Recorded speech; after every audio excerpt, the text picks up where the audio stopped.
It is possible. It is possible. Ano yung magkano national budget? 6.3 trillion. Sabihin mo na lamang na 10% nawawala. Alam niyo na kung bakit. Bakit? Kasi naloloko naman yung bidding eh. Ano, ha? Bidding-biddingan. Kahit na maggawa ka ng technology dyan, gawin mo kung ano-ano mga arm's length. Walang pakikipag-usap, ganon. Just apply, etc. Eh kung talagang gusto lokohin, maloloko pa rin yan.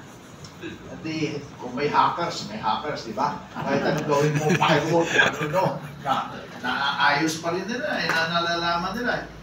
Pero kung ang puso ng namumuno, hindi mo maloloko. Yung technology can be useful. Pero kung yung namumuno, ang puso ay maitim, kahit anong teknolohiya, aayusin yan para makapagnakaw.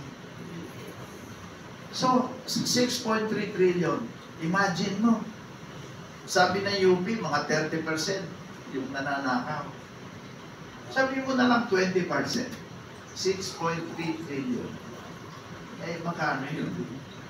1.26 trillion. Isang taon. Imagine niyo, magkano yung 1.26 trillion? Sa katutak na eskwelahan, matataas mong sweldo ng teacher, mapapatraining mo ang teacher, makakabigay ka ng mga grants for investments para sa ganun, lumago ang mga negosyo. Tulungan mo ang negosyante, ang mga medium micro SMS. Matulungan mo yan, mabigyan ng kapital, turuan mo, dagdagan mo karunungan ng mga nagninegosyo mga maliliit.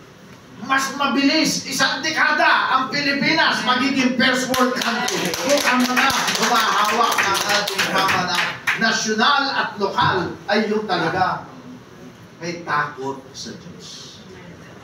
The fear of the Lord is the beginning. Yun ang biggest antidote. The fear of the Lord is the beginning of wisdom. Amen? Amen. Yun talagang, hindi, pardon me ha, diretsahan sa usapan. May mga kausap ako. Uy, sige, ganito, opisyal.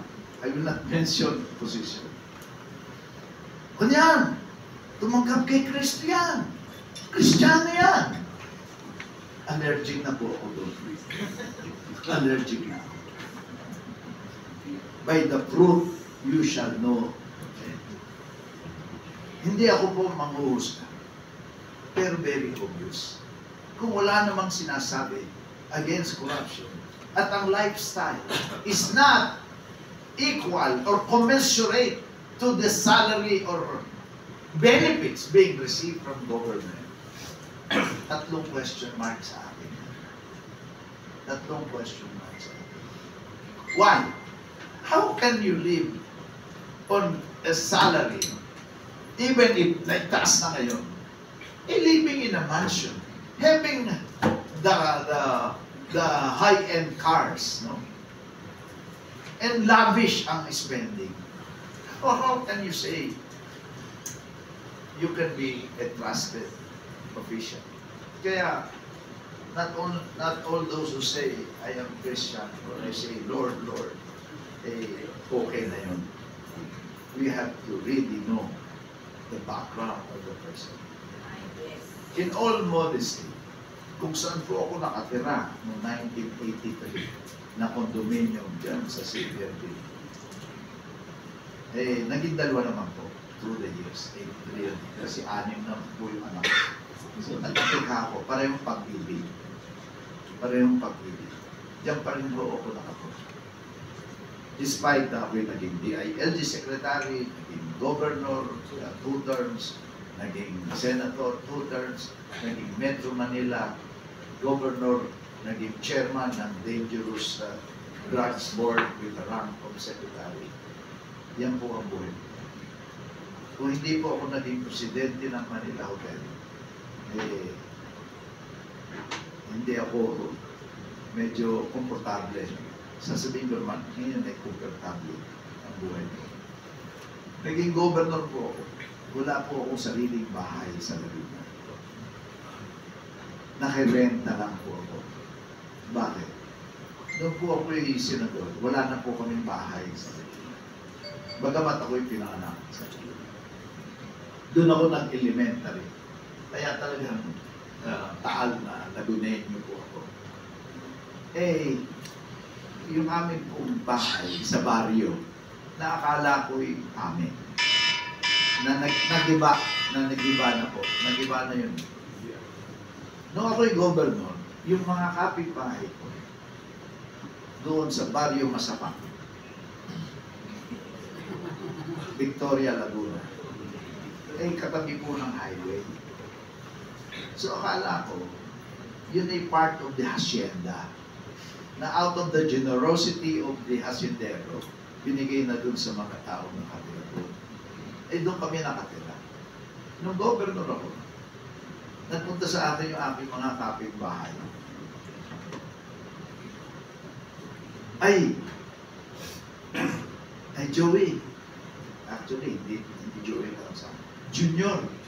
Junior po kasi ako. Junior. Governor na ako. Pero siyempre, mga kalaro ko, kapitbahay ko doon. Junior. O ano, bakit hindi to? Abay, pinapaalis na kami. Bakit? Pinapaalis kayo ng gobyerno. Bakit? Eh, bahagi daw yun ng highway eh. Easement. Oo, akala ko, pag-aari ng hacienda yan. Binigay na sa atin. Hindi daw.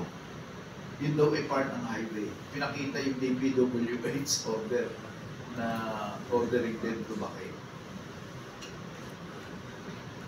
Pero kaya ko siguro ginawa yung linalo. Eh, squatter pala kami doon. Squatter. I will write this in my book. Gumagawa na po ako ng libro. So nakiusap ako sa DPWH na i-declare ng humingi ng proclamation na giving it to the gawin ng pop na bigay na sa mga tao doon. Awa ng Diyos, nandun pa rin yung mga kapitbahay ko.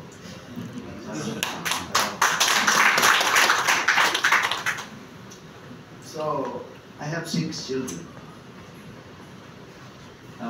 Isang dahilan po, malaking dahilan kung bakit ako nag-resign ng ako'y DILG Secretary. Ay bumagsak po yung CAP. Naalala niyo yung CAP? College Assurance Plan. Eh, yun lang po ang tanging yaman ko. In-enroll ko yung anak ko doon, yung anak ko, aling. Eh, nung bumagsak po yung CAP, eh di kap-kap na ako. Kap-kap na. So, praise the Lord.